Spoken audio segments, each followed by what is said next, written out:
Salut à tous, on se retrouve aujourd'hui pour parler du Real Madrid en ce jeudi 13 octobre et on commence tout d'abord avec le dernier match des Madrilènes. C'est en Ligue des Champions, c'était avant-hier soir et c'est un match nul obtenu du côté du Shakhtar. Donc un partout, donc un but de Zubkov à la 46e minute pour cette équipe ukrainienne contre un but d'Antonio Rudiger à la 95e minute de jeu. Il restait une poignée de secondes. Il a été buteur de la tête, Antonio Rudiger, qu'on va parler là dans quelques instants. On peut voir tout d'abord les statistiques de la rencontre. Le Real Madrid a eu plus de possession de balle, plus de tirs cadrés, mais le Real Madrid a galéré à revenir au score contre cette équipe du Shakhtar. Mais bon, voilà, c'est un point de plus, un point pris à l'extérieur et toujours un bon point pris. Et surtout, grâce à ce point, donc c'est officiel, le Real Madrid retrouvera encore les huitièmes de finale de la Ligue des Champions avec 10 points. Ils sont sûrs d'aller en huitième. On ne sait toujours pas si ce sera la première ou la deuxième position. Bon, il y a beaucoup de chance, quasiment 90% de chance de terminer en plus en tête de ce groupe. Donc voilà, une bonne soirée bien sûr avant-hier soir pour l'équipe madrilène. Donc voilà, c'est officiel, le Real est qualifié pour les huitièmes de finale. Une stat vraiment pour vous montrer l'immense quand même record du Real Madrid dans cette Champions League, qui est quand même le meilleur club au monde dans cette compétition.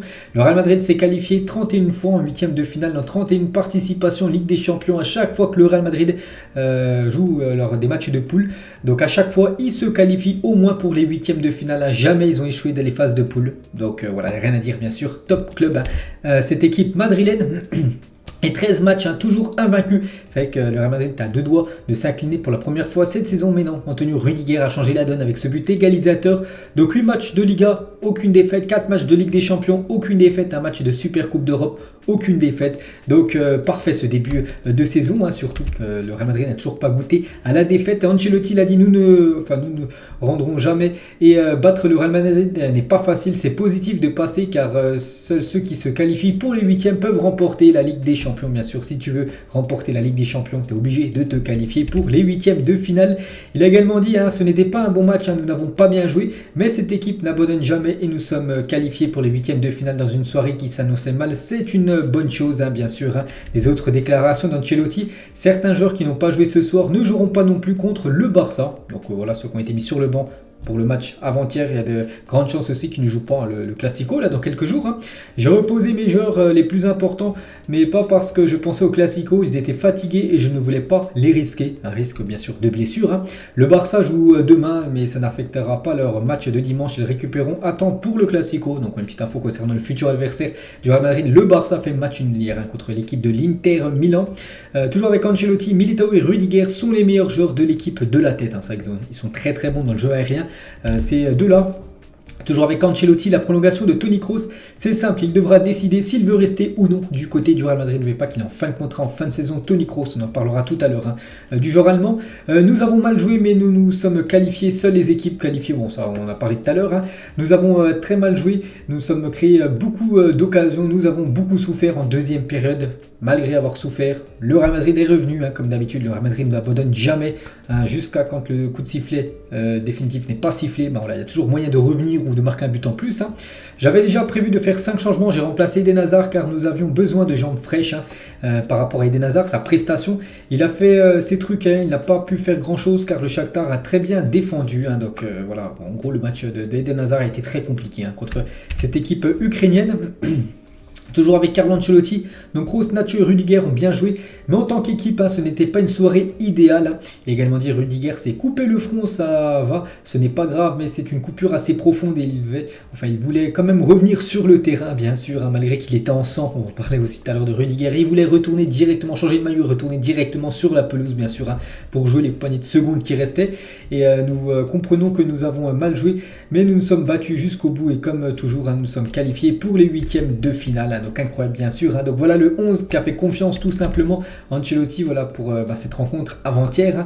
Donc il a fait quelques changements, mais bien sûr c'est quand même les cadres, l'ossature était bien sûr présente pour cette rencontre. Donc voilà la photo d'avant-match bien sûr. Et on va commencer avec Antonio Rudiger. Les gars, Rudiger montre son visage. Donc voilà son visage qui a été ensanglanté par rapport à son but et surtout le choc qu'il a eu avec le gardien adverse. Donc gros match d'Antonio Rudiger. Donc un but, 91% de passes réussies, 7 duels gagnés, 4 tacles, 3 interceptions, un blocage en gros. Donc grosse prestation d'Antonio Rudiger outre son but en plus. on peut rajouter bien sûr son but décisif, vu que c'est un but qui amène à l'égalisation, et le but de Rudiger, 94e minute et 31 secondes, est le plus tardif marqué par un joueur du Real Madrid pour éviter la défaite de son équipe dans toute l'histoire de la Ligue des Champions. Il bat le précédent record réalisé par Pedro León en 2010 à la 96e et 16 minutes. Il avait été buteur pour éviter la défaite du Real Madrid. Avant-hier, ça a été la même chose. Donc voilà un record pour Antonio Rudiger. Il a marqué un but de la tête, comme a dit Ancelotti, il est très très fort de la tête. Donc le problème, c'est qu'il a heurté en gros le visage du gardien. Énorme choc, vraiment, j'ai vu la vidéo, c'est chaud, regardez. Choc contre choc, bien sûr, tête entre les deux. Et du coup, il a fini en sang, tout simplement, Antonio Rudiger, un cœur infini, donc Warrior, regardez, il avait la chemise, le maillot ensanglanté. On peut voir qu'il y avait un petit cœur quand même à côté de son écusson, voilà. Donc c'est pas lui qui l'a fait, les gars, ça s'est fait automatiquement, c'est incroyable. Et du coup, il est parti, vu que c'était la fin de match, quand il a marqué, il restait une poignée de secondes, après c'était la fin du match. Donc tous ses coéquipiers sont partis le voir parce qu'il s'est fait recoudre directement. Voilà, Antonio Rudiger, donc au plein milieu du vestiaire du Real Madrid, voilà, tout le monde était là pour le réconforter, bien sûr, parce que voilà, quand tu te fais opérer, enfin c'est pas une opération, mais bon voilà, quand tu fais recoudre, voilà, c'est toujours un mauvais moment, on va dire, donc voilà, bien sûr, tout le monde était à côté de lui pour lui apporter de la force, et Rudiger, il a subi quand même 20 points de suture au visage, voilà, pour recoudre. Il y avait une énorme balafre, donc voilà, il a dû avoir pas mal de points de suture, bien sûr, pour fermer l'hémorragie, et toujours avec lui, donc quand il a pris l'avion, on dirait direction Madrid. Regardez, il a fait une petite photo sur son compte Twitter, enfin Instagram, pour dire tout le monde comment ça allait. On va voir gros bandage au-dessus de la tête, et dès qu'il a enlevé le pansement au-dessus de son œil, donc bon là c'est dans l'avion, regardez le lendemain, son œil il a vraiment gonflé, on peut voir qu'il a été coupé quasiment au-dessus de l'œil, donc voilà, on ne sait pas s'il sera disponible ou non pour le Classico. Quand on voit son œil comme ça, je pense pas qu'il sera dégonflé, à mon avis là il voit que d'un œil, l'œil droit. Je vois pas comment il peut jouer contre l'équipe du FC Barcelone, donc ça sent le forfait pour Rudiger contre l'équipe du Barça. On verra, pour l'instant, moi ce que je ressens, mais bon, je pense qu'il ne peut pas jouer bien sûr avec un œil en moins, Antonio Rudiger. Et avec son front ouvert et une minute restante, Rudiger voulait changer son maillot ensanglanté, retourner sur le terrain. Ancelotti l'a arrêté, non, tu vas au vestiaire, tu saignes, tu ne retournes pas sur le terrain. Et le maillot du Real Madrid est blanc, il peut être taché de boue, de sueur et même de sang, mais jamais de honte. C'était Santiago Bernabéu qui avait dit cette phrase, voilà, à l'époque, bien sûr. Donc voilà, la photo, bien sûr, résume très bien cette citation de Bernabéu. Un autre défenseur, lui aussi, il a été très bon, les gars, c'est Nacho, les gars. Gros match de la part de Nacho en défense. Nous sommes toujours leaders et nous allons maintenant nous concentrer sur le Classico. Voilà ce qu'il a pu dire en fin de match. On va parler de Toni Kroos, les gars, contre le Shakhtar. C'est le plus d'occasions créées, la plupart des passes complétées, en gros passes réussies, 108 sur 115 tentés, le plus de ballons touchés, 139 ballons touchés, et la plupart des récupérations, 12 ballons récupérés comme Nacho, comme j'ai dit, enfin gros match Nacho. 12 ballons récupérés pour les deux, et aucun joueur ne s'est créé plus d'occasions que Toni Kroos en Ligue des Champions depuis 2009. Voilà, il se crée énormément d'occasions, il n'y a aucun autre joueur qui s'est créé plus d'occasions que le milieu allemand. Et comme toujours, nous avons tout tenté jusqu'à la fin et nous méritons ce match nul, comme je vais dire, l'égalisation est en toute fin de période de deuxième mi-temps, et du coup il y a eu quand même ce but, et bien sûr ce match que le Real Madrid n'a pas perdu. Karim Benzema, il a joué. Karim Benzema, il n'a pas été buteur. C'est vrai que Karim Benzema a un peu du mal actuellement, on va pas se mentir, il n'a pas réussi à marquer lors de ses 5 derniers matchs, donc une petite disette, on va dire, pour KB9. Bon, rien de grave bien sûr. Alors Real Madrid est premier de son groupe en Ligue des Champions, ils sont premier ex-aequo de la Liga, donc c'est pas catastrophique, mais bon, ce serait bien qu'ils retrouvent le chemin des filets. Pourquoi pas là dès dimanche, lors d'un Classico. Je pense que c'est le moment rêvé, on peut dire, pour Karim. Et avant ce match, les gars, on peut voir le tifo des supporters du Real Madrid qui ont fait le long déplacement Madrid-Varsovie, parce que ce match se déroulait en Pologne, avec Benzema, ballon d'Euro, donc ballon d'or. N'oubliez pas que la cérémonie du ballon d'or, les gars, c'est lundi soir, et le grand favori, bien sûr, c'est KB9. Lucas Vazquez, nous sommes confiants avant le Classico après avoir perdu aucun match cette saison. Voilà ce qu'il a pu dire en fin de match en conférence de presse de Ligue des Champions. On va parler d'Eden Hazard au Real Madrid après le match contre le Shakhtar. Le niveau de Hazard a été décrit comme tragique et insatisfaisant. C'est vrai qu'il a joué Eden Hazard, mais il a faut le dire, il n'a pas été bon. Eden Hazard qui n'a pas du tout marqué de points. Pourtant, Ancelotti lui a donné du temps de jeu. Il a commencé titulaire. Donc, il a été beaucoup critiqué là, ces dernières heures. Le joueur belge. Luka Modric, les gars, il a commencé sur le banc. Il a joué, je crois, les 30 dernières minutes. Luka Modric, voilà une petite photo quand il était sur le banc en début de match. Et après le match, Modric est parti à la rencontre d'un jeune Ukrainien de 7 ans. Ayant perdu ses parents lors de bombardements en Ukraine, Lucas s'est entretenu avec le jeune garçon, lui a offert son maillot.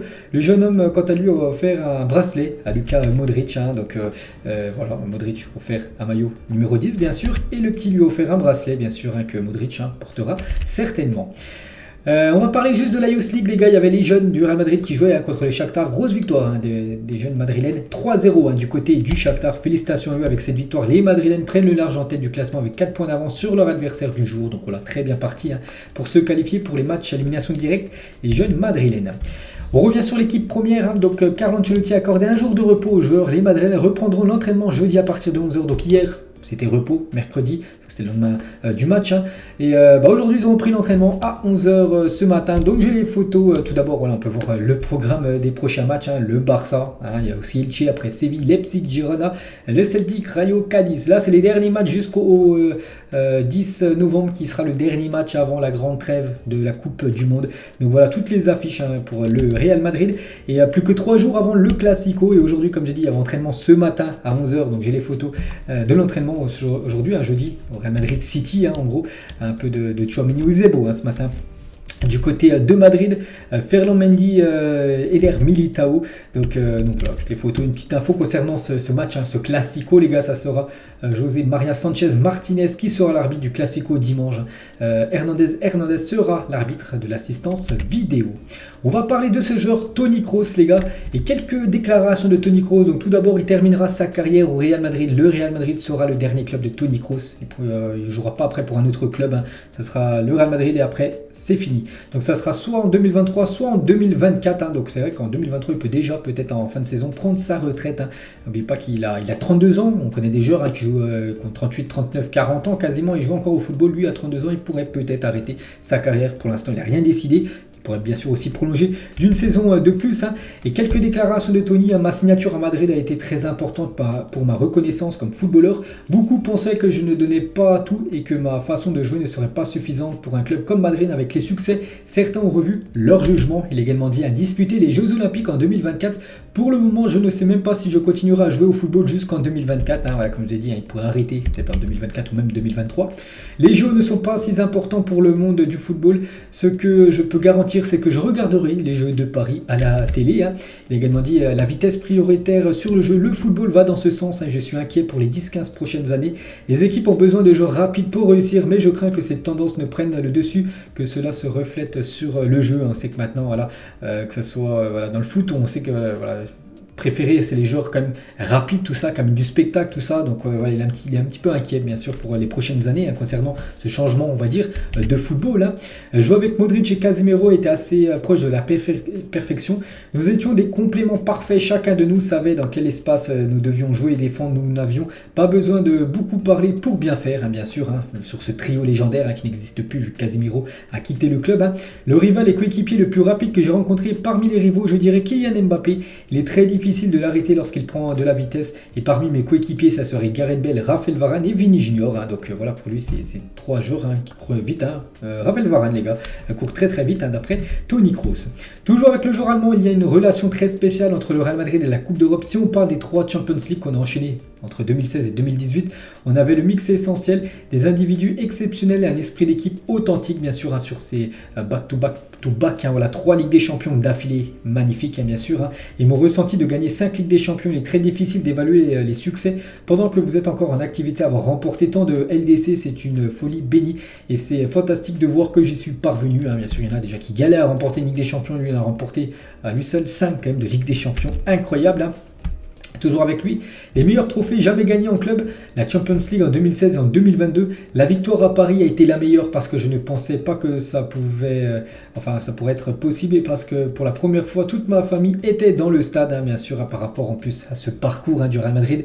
L'année dernière, c'était pas l'année dernière, c'était cette année, mais en fin de saison dernière, qui a été magnifique avec tous ces matchs à rebondissement, ces remontadas faits par l'équipe madrilène. Le Bernabéu est très exigeant et à chaque trophée, les attentes augmentent. C'est public expert. Ils applaudissent souvent les actions qui, dans un stade allemand, sont vues avec indifférence. Le stade a le don pour détecter les phases décisives d'un match. Toujours avec lui, il est temps pour l'UEFA de s'excuser pour ce qui s'est passé pour la finale de la Ligue des Champions à Paris. Ma femme a passé 2 heures aux portes du Stade de France avec mes enfants. Ce sentiment est qu'aucun supporter des deux clubs n'était agressif. On sait que ça a beaucoup fait parler, l'organisation de cette finale, surtout ce qui s'est passé avant le match. Il y a eu pas mal de débordements. Et pour finir avec lui, Toni Kroos, je suis totalement contre le fait que la Coupe du Monde se joue au Qatar. La désignation de ce pays était une erreur des fédérations, mais il semblerait mal d'attendre des joueurs qui ne jouent pas la Coupe du Monde. Bien sûr, les joueurs ne peuvent pas boycotter bien sûr cet événement qu'est la Coupe du Monde, mais lui ne participera pas à la Coupe du Monde. N'oubliez pas, depuis quelques temps quand même, il a arrêté de jouer avec la sélection allemande. On va parler d'un joueur, les gars, un joueur que le Real Madrid voulait absolument il y a quelques semaines, c'est Kylian Mbappé. Et on sait qu'il a prolongé du côté de Paris, puis là tout a changé à l'espace de quelques jours. La relation de Mbappé avec le PSG est complètement rompue. Le joueur veut quitter le club en janvier. Donc le Real Madrid a surveillé de près la situation de Mbappé, mais le signer en janvier est très difficile, bien sûr. Le club s'inquiète également du comportement du joueur, d'autant qu'il se voit au-dessus de l'équipe. Donc voilà, concernant Kylian Mbappé, on peut voir que ça a fait la une hier du journal Marca, en Espagne, tout simplement par rapport à Mbappé qui veut quitter le Paris Saint-Germain, peut-être venir du côté du Real Madrid. Et ça a beaucoup fait rire le Real Madrid de voir la situation de Mbappé, qui avait boycotté, on va dire, cette équipe du Real pour rester au Paris Saint-Germain, puis quasiment 2 mois après, il veut déjà quitter le Real Madrid pour aller dans un autre club. On pense bien sûr à l'équipe madrilène. Ancelotti éclate de rire à une question sur une possible arrivée de Mbappé au Real Madrid en janvier. Donc un journaliste lui a posé une question. Il a répondu: tu as le courage de demander ça, a-t-il lancé au journaliste de Canal+. Je ne réponds pas, je ne suis pas obligé de répondre. Il n'a pas voulu répondre bien sûr à ce qu'il a pu entendre autour de Mbappé. Pourquoi pas un retour du côté du Real Madrid. Il n'a rien répondu. Carlo Ancelotti, ça l'a plutôt fait rire. Et on finit les gars cet épisode aujourd'hui avec, regardez ce ballon d'or les gars, remporté par Cristiano Ronaldo. Là il y avait pas mal d'anciens joueurs aussi du Real Madrid, comme Cannavaro, Roberto Carlos, Florentino Pérez, que le président bien sûr, Ronaldo ou même je crois que je fais le tour, ou même Kaka, tiens je crois que c'est lui qui est à côté de CR7. Et une grosse info les gars, concernant Cristiano Ronaldo, devra assister à la cérémonie du ballon d'or. Donc pourquoi il devrait assister à cette cérémonie Cristiano Ronaldo? Parce qu'il sait que son ami Karim Benzema est sur le point de le remporter ce ballon d'or. Et bien sûr Ronaldo, quand c'est Messi qui a remporté le ballon d'or, Ronaldo n'était jamais présent à la cérémonie, mais là il sait que ça sera certainement Benzema qui va remporter le ballon d'or et il va venir à Paris assister à cette cérémonie bien sûr pour féliciter Karim Benzema de tout ce qu'il a apporté, tout ce qu'il lui a apporté aussi dans le passé avec toutes ses passes D pour CR7. Donc magnifique geste comme de Cristiano Ronaldo pour KB9. KB9 a toujours été là pour Ronaldo. Voilà, il lui renvoie l'appareil, on peut dire, Ronaldo. Donc voilà, c'est lundi les gars, le ballon d'or. Et ça sera un magnifique jour bien sûr pour Karim Benzema. Bon, c'est pas encore officiel, mais bon, voilà, on sait que bien sûr ça sera lui qui remportera ce magnifique trophée. Donc voilà les gars, la fin de cet épisode. J'espère que ça vous a plu. On se retrouve demain, on parlera du FC Barcelone. Puis on se retrouve aussi samedi, dimanche les gars, il y aura le débrief bien évidemment de ce Real Madrid-Barça. C'est mes 2 clubs que je parle sur cette chaîne les gars, donc ce sera bien sûr une vidéo très spéciale. Ciao à tous.